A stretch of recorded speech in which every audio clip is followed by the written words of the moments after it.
Hello friends, welcome to my YouTube channel. Once again I have come a video of mathematics.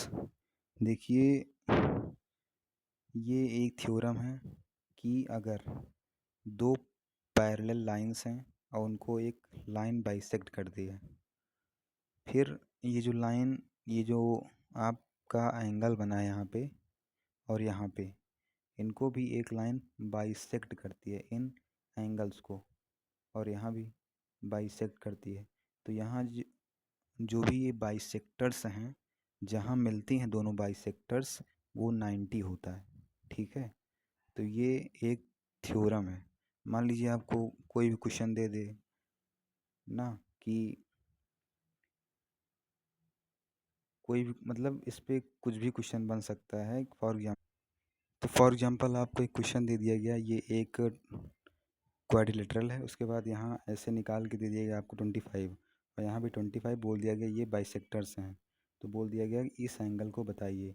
कैसे बताएंगे आप सोचेंगे यहाँ 25 दिया है तो इससे हम कुछ करें, यहाँ 90 दिया है कुछ इससे इससे करें, तो इससे ये सब नहीं लगेगा। ठीक है, वो आपको ये सब फालतू में दिया गया है। तो आपको अगर ये थ्योरम पता होगी कि ये 90 होता है, तो बस 90 + 25 कितना होगा, 90 + 25 जो भी हो, ठीक है, उसको 180 में से माइनस कर दिए तो ये एंगल आ जाएगा। क्यों? क्योंकि ट्रायंगल का सम, जो ट्रायंगल के तीनों एंगल्स का सम होता है, वो 180 होता है। अगर आपको ये भी नहीं पता तो आप कमेंट में कह सकते हैं, इसका भी प्रूफ ला सकते हैं कि क्यों ट्रायंगल के तीनों कोणों का योग 180 होता है।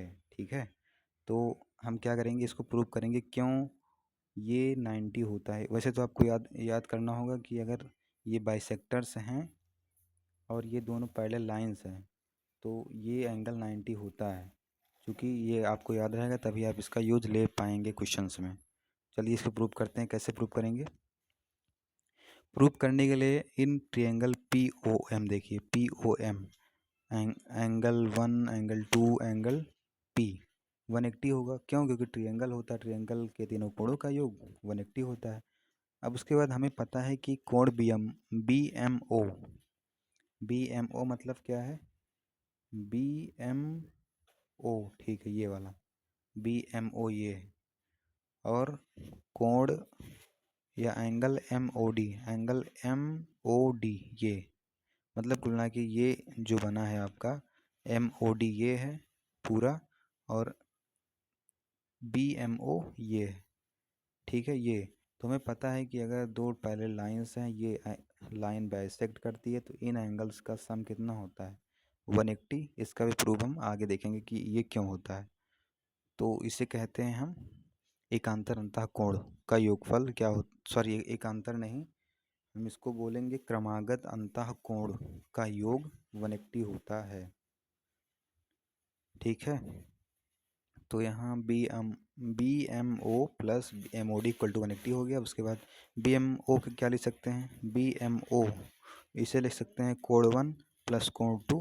हमें पता है ये दोनों इक्वल हैं, तो चाहे 2 कोण 1 लिखिए या 2 कोण 2, तो हम लिख लेते हैं 2 कोण 2, यानी 2 एंगल 2, 2 गुना एंगल 2 का ये हो जाएगा। तो यहाँ से 2 कॉमन लेके भाग करिए तो आ जाएगा कोण 1 प्लस कोण 2 इक्वल टू 90।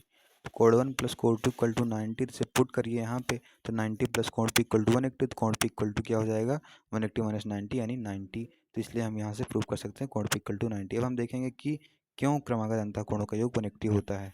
तो इसको कैसे देखेंगे हम?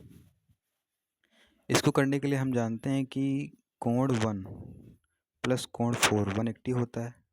कोण 1 प्लस 4 मतलब कि आप, सॉरी, आप इसको देखिए, ये हमने फिगर बनाया है। ठीक है, क्यों होता है क्रमागत अंतः कोणों का योग 180 हम सिद्ध करेंगे। तो हम जानते हैं जो रैखिक युग्म होता है, एक सरल रेखा जो होती है, एक सीधी रेखा, वो 180 कोण बनाती है। तो यहाँ पे नीचे अगर इसी को बनाएं हम, तो यहाँ 1 और 3, इसका योग कितना होगा, 180। चूँकि जब ऊपर 180 तो नीचे भी 180, तभी 360 होता है ओवर अराउंड। ठीक है, तो ये 180 हो जाएगा, 1 एंड 3 180 हो गया। अब हमें पता है कि जो एंगल 3 है वो 2 के बराबर होता है। क्यों? क्योंकि हम जानते हैं, इसे कहते हैं एकांतर अंतः कोण। जब दो समांतर रेखाएं काटती हैं तो ये कोण बराबर होता है, ये कोण बराबर होता है इसे कहते हैं एकांतर अंतः कोण। तो जब ये क्या हो जाएगा, 3 को 2 के इक्वल करेंगे तो 1 और 2 इक्वल टू 180। तो यही तो है 1 और 2 इक्वल टू 180, हेंस प्रूव्ड।